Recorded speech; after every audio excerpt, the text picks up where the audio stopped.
Listen to my shit, nigga.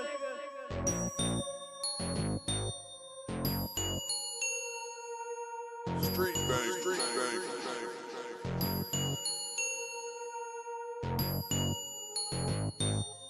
Street bang, street bang.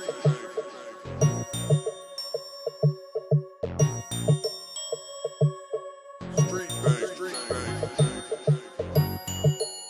And enemas, y'all know what an enema is. You know your mother used to get you. For they suppose that all diseases to which men are holder of the way. He's the holder of power among their region, and he's the prime negotiator between negative and positive forces in the body. He enforces law of being and helps enhance the power of the herbs. So he's the opener of the way. You have what's called O.S.I.R.I.S, the original iron, and he expands his divinity and clears paths specifically to respect the blockages or interruptions in flow and vital energy in various points of the body, and he is the liberator. So we know sometimes when women get pregnant, there can be complications, blockages. They would do a ceremony to O.S.I.R.I.S and eat the necessary herbs to remove the blockage. See, it ain't nothing spooky because they ain't waiting for nobody. They gon' do their ceremony, but they gon' eat the herbs too. They ain't just gonna wait for something to magically happen. And we can't wait for nothing to magically happen because if we do, we might as well wait on Jesus. Damn right. Yeah. Might as well sit here and wait on Allah.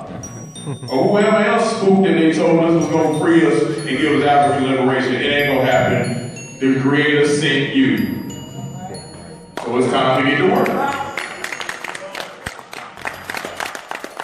Give me y'all.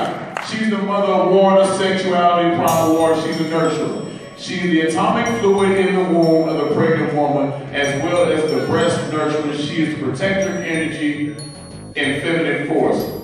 That's the science of African spirituality right there. They said the fluid in the womb. That's deep right there. They have such a reverence and respect for the African woman that they gave us such a powerful deity like Yemiya to be for the womb fluid. That's powerful right there. She's also connected with the ocean. So you see the story right there. When I start telling you a story about the ocean, I'm not really talking about the ocean. I'm talking about the womb, the fluid in the womb, where life comes from. O.S.I.R.I.S, sensuality, beauty, gracefulness. She symbolizes clarity and flowing motion. She has the power to heal with cool water. She is also the divinity of fertility, feminine essence. Women appeal to her for childbearing, for the alleviation of feminine disorders. She is fond of babies, and sought if a baby becomes ill, she is known for her love of honey. So right here we got fertility. That's the main thing you focus on right there. If a woman is having problems having a baby, they do a ceremony to O.S.I.R.I.S and the herbs. Shango, everybody wants to be Shango. Kingly, fertility, masculine, fire. But more importantly, he possesses the ability to transform a base substance into what is pure and valuable. That is science right there. A base substance into what is pure and valuable. That happens every day with matter. That's African science right there. So modern science is built upon African science. I want you to understand that. Everything that they make in all these instruments, all these studies is based on your African science. We had this thousands of years ago. They just now catching up. O.S.I.R.I.S, she's the temptress, the guardian of the cemetery, changing the winds and storms, progression. She usually is in the company of her counterpart Shango. She is the deity of rebirth and things that must die so new things must arise. That's Anubis in Kemet. Sudden change, dealing with the dead. Now, as much as they had functions in the body, they had physical attributes as well. So here we go, Obatala, brain and bones, white fluids in the body. Because I just told you he's always draped in white, right? So now he got to deal with your bones. You got a problem with your bones? That's the guy that they're going to attribute it to. Electric body, nervous system, give me y'all, womb, Oshu's circulatory system, Ogun, heart, kidneys, adrenal glands, tendons, Shango, reproductive system, bone marrow, life force, or what the Asians call chi, Oya, lungs, bronchopassages, mucous membrane. This is African science. I can't stress this enough. Don't let these Europeans tell you they were the first scientists. Don't let these Europeans tell you about Socrates, Plato, Aristotle. They all went to Kemet to study. We got the records for 40 years they went to study. I know that wasn't as impressive as KT's, but I tried my best with this power. Let me say something about my brother. I belong to a group called Outlaw RPG out of Atlanta. That is our position right there for the whole entire Outlaw RPG. Absolutely. And I brought them in because I wanted to know, I wanted us all to be healthy because like Inky said, how we gonna fight people when we fat and sick?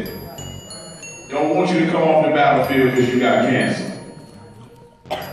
Now, Iwi, now this is not to be confused. There's a spiritual system called Iwi too that belongs to the Bantu people, but this means herbs in the Yoruba people. Now, the Iwi or herbs are picked for medicinal and spiritual powers and they possess. In Yoruba land, the herbs are gathered by a local village herbalist. So this is the witch doctor that they're telling you about right now. His name was Ologu. He ain't no damn warlock or whatever they call him. Or by the various types of herbalists and who inhibit the regions where O.S.I.R.I.S is revered and practiced. Iwi is said to be for the healing of nations. So this is how we heal ourselves, family. Not with no pills, not with aspirin, not with Percocets, not with morphine, with natural things that come from the planet called Iwi, herbs.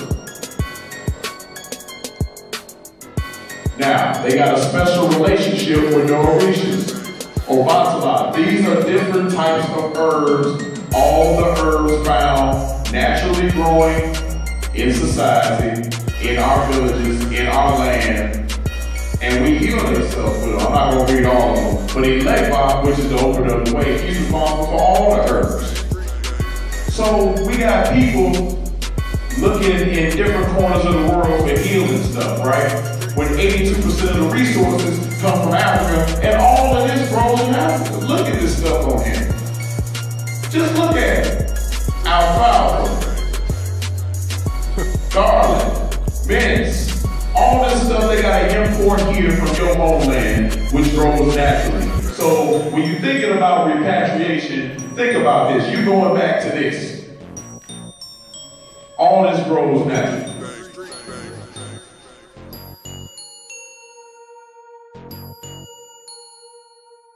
Street bang.